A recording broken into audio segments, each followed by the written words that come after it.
आइए आज हम लोग जो है फिर से आज अपना क्लास शुरू करते हैं।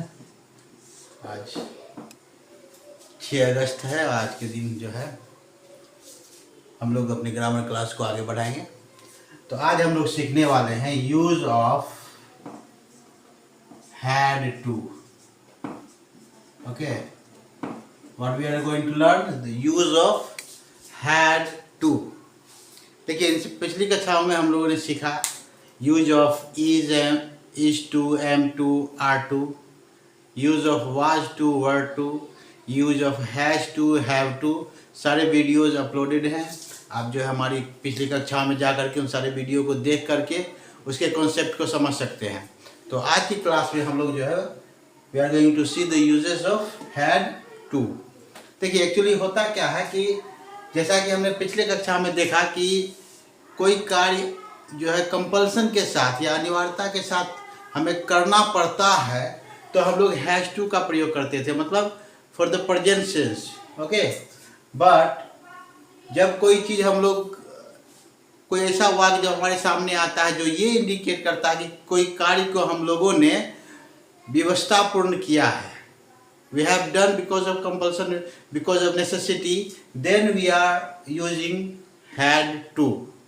इस बात को समझिएगा, जब कोई कार्य हमारे द्वारा इसलिए किया जाता है क्योंकि हम लोग बाध्य है करने के लिए, तो उसकी अवस्था में, तो उस अवस्था में हम लोग had to का प्रयोग करते हैं। और ये had to जो है पास्ट सेंस को दिखाता है, मतलब बीते हुए समय में हम लोगों ने कोई ऐसा कार्य किया है जो हम नहीं करना चाहते थे परंतु हम लोगों के द्वारा वो किया गया।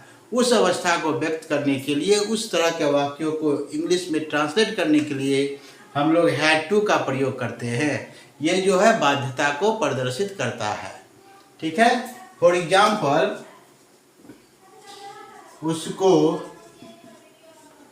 अपना मोबाइल बेचना पड़ा। देखिए, यहाँ पे जो है लिखा हुआ है उसको अपना मोबाइल बेचना पड़ा। जब ये शब्द पड़ा शब्द जब यहाँ आता है तो ये संबोधित करता है कि ये व्यक्ति अपना मोबाइल को नहीं बेचना चाहता था, परंतु इसके सामने ऐसा स्थिति आया कि इसको जो है मोबाइल को क्या करना पड़ा, बेचना पड़ा। तो ये जो है आपको एक बाध्यता को दर्शाता है, कंपल्सन को दिखाता है, एक नेसेसिटी को दिखाती है। इसीलिए हम लोग इसको व्यक्त करने के लिए हैड टू का प्रयोग करेंगे।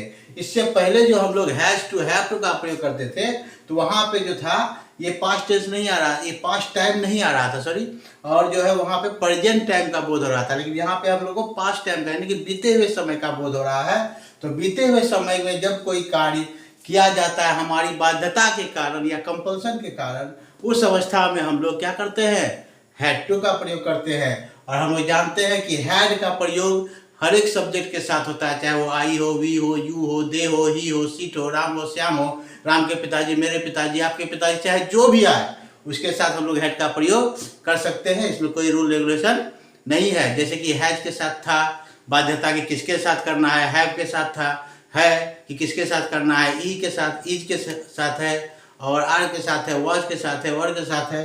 तो वो बाध्यता हैड के साथ नहीं है। हैड का प्रयोग आप किसी भी सब्जेक्ट के साथ आंख बंद करके कर सकते हैं। तो फॉर द एग्जाम्पल, उसको अपना मोबाइल बेचना पड़ा, तो इसको हम लोग इंग्लिश में ट्रांसलेट करेंगे, he had to sell his mobile. Okay, he has to sell his mobile. Already हमने आपको कहा है कि जब भी टू आता है तो उसके बाद जो है वर्ब का रियल फॉर्म जो ही प्रयोग में होता है, इसीलिए हम लोग यहाँ पे सेल का प्रयोग किए हैं।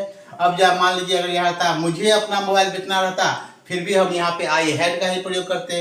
यदि रहता कि उन लोगों को बेचना पड़ा तो वहाँ भी है दे के साथ जो है हैड का ही प्रयोग होता है। हैड के साथ कोई बाध्यता सब्जेक्ट की नहीं होती है, ये सभी के साथ प्रयोग होता है।